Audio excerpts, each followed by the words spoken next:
I think those programs were absolutely essential to the success we enjoyed of being able to collect the intelligence that let us defeat all further attempts to launch attacks against the United States since 9/11. I think that's a great success story. It was done legally. It was done in accordance with our constitutional practices and principles. President Obama campaigned against it all across the country, and now he's making some choices that, in my mind, will in fact raise the risk to the American people of another attack. Okay, so President Obama's not handling the economy well, and he can't blame it on Bush. President Obama is conducting a vast expansion of the federal government into private enterprise. President Obama is standing down on the war on terror and is making Americans less safe. Surely, Angry Rich, producer of this program, and man we have here with his eye on the planet, surely Bathtub Boy, Keith Olbermann, objected. Afraid not, John. He didn't? Good evening from Los Angeles. Tonight, man has answered the centuries-old breathtaking mystery of time travel. The former Vice President, Dick Cheney, just back from the future to blame an al-Qaeda attack on President Obama. And President Bush's last press secretary revealing that her old leader has gone back in time to last year to make the stock market rise last week.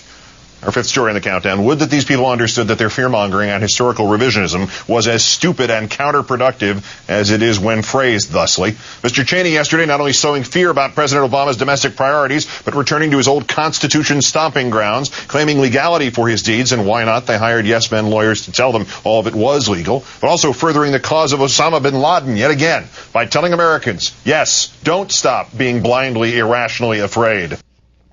This all has to do with, for Bathtub Boy, it's Bush, and then, as one, and 1A is Dick Cheney. There really could be nobody more evil to Keith Olbermann than the guy who pushed the president to make sure we were safe and make sure we won that war. In fact, a former top CIA official who read Khalid Sheikh Mohammed's interrogation transcripts told Vanity Fair magazine 90% of the information he gave was BS, meaning we will never know how many steps we lost by chasing our own tails, nor how many enemies we gained by torturing to get BS. And as for the success story of keeping America safe, it has been 2,744 days now since September 11th. September 11th occurred 3,019 days after the first bombing of the World Trade Center.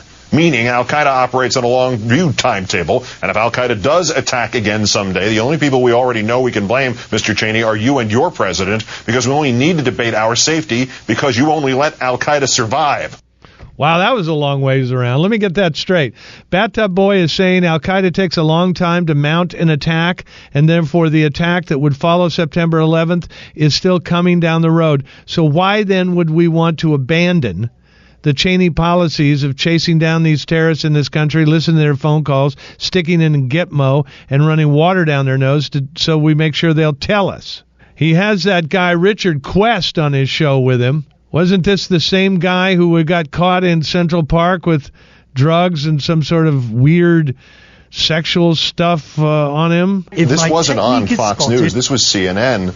And again, in this interview, he went unchallenged. Where were the follow-up questions here? Where was a question even couched in the most disbelieving of manners about that hint that Cy Hirsch dropped last week about his investigation of American assassination squads that supposedly reported directly to Cheney? I mean, just a question about that, even if it is the craziest thing in the world, give him a chance to say it? Well, I'd be fascinated to read Cy Hirsch's book, and certainly that was an explosive revelation he made.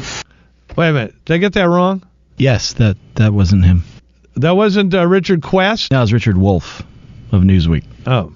They both have a British accent, don't they? Yes, they do. If my technique is spotted, this trick is dead. We count to 3 and we blow hard. That's right. That's Richard Quest. He was the guy who was caught in the, working for CNN, caught in the park, doing weird stuff. What Bathtub Boy seems to be saying here is, and Richard Wolff is agreeing, is, how's this go again? You know, what happens, and I respect John King a lot, but this was a pretty soft interview. Oh, right. Bathtub Boy, who has never conducted an interview ever with anybody who disagrees with him. Ever. And pitches one fat, slow softball after another, questions John King of CNN about how John King does interviews. I did.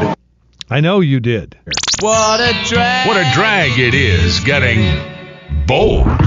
You're with John Gibson.